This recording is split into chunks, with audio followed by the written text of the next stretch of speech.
Il y a un opéra à Montréal qui est très attendu.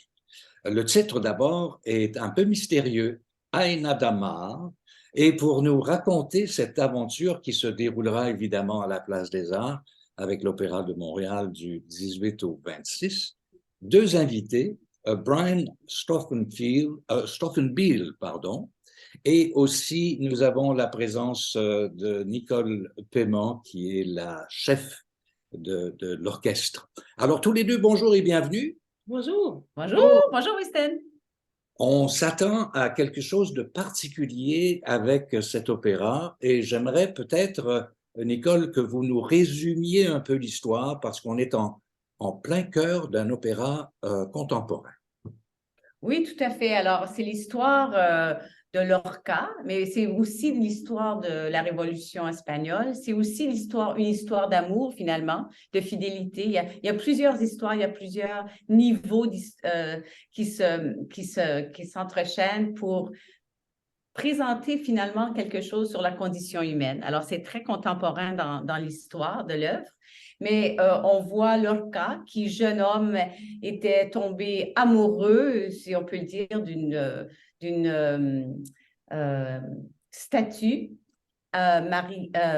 Mariana Pineda, qui était une révolutionnaire en son temps, et Lorca qui écrit ensuite une pièce de théâtre pour un peu mettre en valeur cette femme qui était révolutionnaire. Et c'est Marguerite Xirgu qui joue le rôle de cette Mariana Pineda. Alors, c'est assez compliqué. On va dans le passé, on va dans le présent, mais tout ça pour un peu présenter la Révolution espagnole, l'histoire de Lorca et aussi l'histoire de l'humanité, en fait. C'est très, très, très contemporain comme histoire. Brian, vous serez le metteur en scène de cet opéra.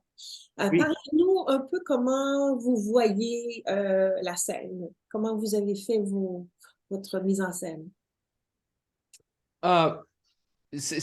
Comme Nicole a dit, excuse-moi, mon langue est anglais, mais je vais parler en français avec vous. Comme Nicole a dit, c'est une histoire compliquée, mais notre travail est de créer une histoire de le peuple comprendre. Oui, et ça commence avec Xirgu, Margarita Xirgu, qui est une actrice à Uruguay. Et toute la scène est son flashback. Et elle rencontre leur relation avec Lorca et elle a parti Espagne parce que le Civil War. C'est la guerre civile en Espagne, oui. Oui, et finalement, il habite à Uruguay toute sa vie et continue pour 40 ans de faire le rôle de Margarita Pineda, une vraie révolutionnaire d'Espagne in the mid-1800s. Donc, on va se retrouver dans plusieurs époques. Il doit y avoir plusieurs plateaux, plusieurs décors différents selon les actes. Le décor? Oui. Oui. Oui. Excuse-moi, des décors. Pour des décors est très intéressant parce que il y a des niveaux. Des niveaux pour faire une différenciation dans l'histoire différente. La perspective d'elle, Xirgu, l'actrice, est en haut dans une autre stage, Oui. okay, avec les vieilles lumières et la lumière de Uruguay. Oui, c'est l'équipement très vieux. Et en bas, c'est l'espace pour le flashback. D'accord. Alors, Il y a 3 lieux, si je comprends bien. Est-ce que, Nicole, vous pourriez peut-être élaborer un tout petit peu là-dessus? Sur les 3 lieux? Oui, Bien, j'ai pas vu, moi, comme chef d'orchestre, j'ai pas encore oui. vu la scène, la scénographie parce que j'ai travaillé avec l'orchestre et les chanteurs. Mais je peux vous dire une chose, par contre, c'est que, oui, c'est ça, comme Brian expliquait, il y a les flashbacks sur le plancher ici. Alors, on aura, vous savez, c'est un opéra qui est hybride. Alors, on a beaucoup de musique espagnole, de flamenco, et même si c'est une musique contemporaine, c'est une musique très accessible dans le sens où est-ce qu'on peut vraiment apprécier comment la musique classique peut vraiment embrasser d'une certaine façon la musique espagnole. Et alors, on a les danseurs flamenco, on a tout ça qui se passe sur le niveau principal. Ensuite, on a le niveau du aussi, oui.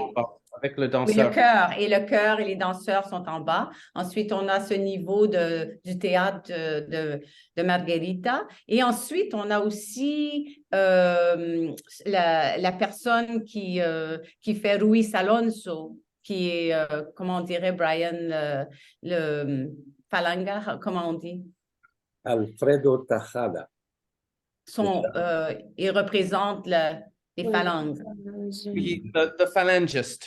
Oui. Ah, Le oui. phalangiste qui est le fasciste qui a créé la guerre civile d'Espagne. Civil. Alors, le fasciste, il est encore plus haut. Il rentre à un autre étage pour vraiment englober tout ce monde, finalement. Alors, on a vraiment 3 niveaux de... Et le fasciste, Oui, c'est le mauvais garçon dans la c'est pièce. c'est le mauvais garçon. Oui, c'est le Angelu. mauvais garçon. On en a encore de ces genres, de ces mauvais garçons aujourd'hui. C'est pour ça que je dis, c'est une histoire qui se répète finalement. On voit cette histoire et on voit cette histoire qui se répète. Oui, c'est ça. Nicole, si Oui. on parlait de la distribution qui sera accompagnée par l'Orchestre symphonique de Montréal Oui. dans la fosse, Mhm. les chanteurs qui seront sur scène. Oui, alors on a très peu de chanteurs qui sont. Alors, on a un grand chœur. Le chœur représente une grosse partie de l'œuvre. Alors, Le chœur de l'Opéra de Montréal, oui. oui, c'est ça, c'est un chœur de femmes. C'est un chœur simplement de femmes qui représente les niñas. Et ensuite, on a dans le rôle de Margherita, qui fait Margherita, la comédienne, comme Brian disait, c'est Emily Dorn. Ensuite, on a Lorca. Et Lorca est un rôle qui a été écrit pour une mezzo-soprano dans la partition, une autre femme, mais que l'Opéra de Montréal a choisi de faire un contre-ténor, Luigi Schifano, qui a chanté déjà avec l'Opéra de Montréal pour Written on Skin. Ensuite, on a Nuria, qui est Elisabeth Polese. Ensuite, oui, qui est canadienne, oui, tout à fait, comme Émilie d'ailleurs. Et on a un autre Canadien, Alain Coulombe, qui fait Tripaldi, un rôle de Tripaldi. Et ensuite, on a des rôles secondaires, le torero Jaime Sandoval, le maestro Jeffrey Schellenberg. Et dans le rôle de Ruiz Alonso, qui est le fasciste, on a Alfredo Tejada, qui a vraiment la technique de chanter en flamenco. Alors, c'est une voix très, très, très différente. C'est vraiment exceptionnel. Incroyable. C'est vraiment... C'est ténor dans le range de ténor, mais oui. it's a technique that is very, very guttural and intense. And it's incroyable. Il y a beaucoup de sensualité. Il y a beaucoup de sensualité. Beaucoup de sensualité. Et le contraste dans la musique, c'est incroyable parce que tu as des très lyrique et très belle et soudainement, quand le fasciste arrive, c'est comme couper le moment et tout le monde. C'est formidable. Le contraste est énorme. Non. Si on parlait de votre parcours, vous êtes musicienne à la base? J'espère, si je suis chef d'orchestre. Un instrument particulier? Oui, j'étais pianiste quand j'étais pianiste et je jouais aussi du basson, mais à l'orchestre. Mais oui, maintenant, mon instrument est l'orchestre, c'est surtout dans l'opéra, mais je fais aussi des concerts symphoniques. Mm-hmm. Mais je pense qu'on devrait mentionner le fait que vous avez fondé un opéra, l'Opéra Parallèle à San Francisco, Et Oui.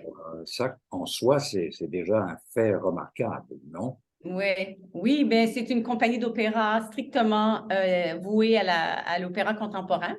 Et c'est une compagnie qui a vraiment fait sa place dans le milieu de l'opéra, surtout aux États-Unis. Alors, on a fait beaucoup, on va fêter notre 15e anniversaire dans 2 ans. Alors, on est encore assez jeune, mais par contre, on a un impact assez grand dans la communauté. On a fait on a une saison assez imposante. On fait beaucoup d'activités dans la communauté aussi pour promouvoir l'opéra pour une quantité de gens qui n'iraient pas nécessairement à l'opéra. Donc, on a une clientèle très différente pour que ça soit dans la salle. Et on fait beaucoup de commandes d'œuvres, de réorchestration d'œuvres contemporaines qui sont grandes, mais qui ont besoin d'une nouvelle réorchestration pour pouvoir être interprétées dans des endroits plus petits. On fait beaucoup de différentes activités. Alors, c'est une bonne boîte. Est-ce Voici la première fois que vous dirigez le Aina Dama? Non, on a fait, de fait, avec Brian, on a fait Aïna Damar en 2013, je crois. Une de nos premières années, on avait fait l'opéra à San Francisco et ça avait été un énorme succès, cette production. C'est une des productions qui a eu le plus grand succès à San Francisco. Et c'est pas la même production ici. Brian a refait une production avec l'équipe de Montréal. Alors, c'est une nouvelle production. Et c'est intéressant de revenir à une œuvre qu'on a faite il y a longtemps et qu'on revit ici. Oui. Alors, Brian, est-ce que ça a été aussi un si grand succès que Dead Man Walking, dont vous avez signé la mise en scène aussi, qui a sans doute Oui. été très apprécié du public américain? Parce qu'ici, à Montréal, ça a fait fureur. Ah ouais. Oui, oui, c'est. Alors, vous Je pense travaillez ensemble, hein? Vous travaillez Oui. régulièrement ensemble. Oui. régulièrement ensemble à San Francisco. Avec Par contre, c'est. l'Opéra Parallèle. Oui, Oui. c'est ça. Par Oui. contre, c'est la première fois que nous travaillons ensemble à l'extérieur. Brian fait beaucoup de travail dans d'autres boîtes et moi aussi, mais pour la première fois ici à Montréal ensemble. Donc, c'est vraiment très spécial. Oui, Brian. J'ai une autre chose l'Opéra Parallèle fait et choisit le répertoire avec social relevance aussi. Et ça aide beaucoup avec les bonnes histoires contemporaines qui est bon pour connecter avec la communauté. Il y a une dimension sociétale, si je comprends bien, Exact. au mandat et à la mission d'Opéra Parallèle. Oui. Et aussi la mission aussi est aussi d'un peu de pousser la frontière de qu'est-ce que l'opéra contemporain. Alors, on vient de faire comme un immersive opera experience avec un graphic novel opera. Alors, on fait toutes sortes de choses pour un peu explorer des nouvelles dimensions. Comment présenter l'opéra pour finalement que ça soit un art qui survive au 21e siècle et qui attire aussi une clientèle différente. Oui. Il faut saluer. La bonne entrée d'opéra pour beaucoup de jeunes avec les sujets comme graphic novel, opera, des choses comme ça, parce que utiliser les différents genres pour entrer dans l'opéra pour les jeunes.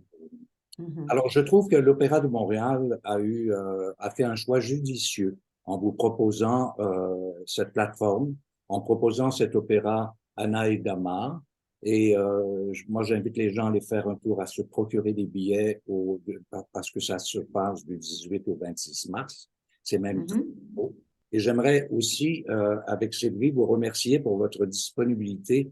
Vous êtes, comme on dit au Québec, dans le jus. Vous êtes à la veille d'une première. Alors, on va vous dire à tous les deux, Brian et Nicole, toi, toi, toi.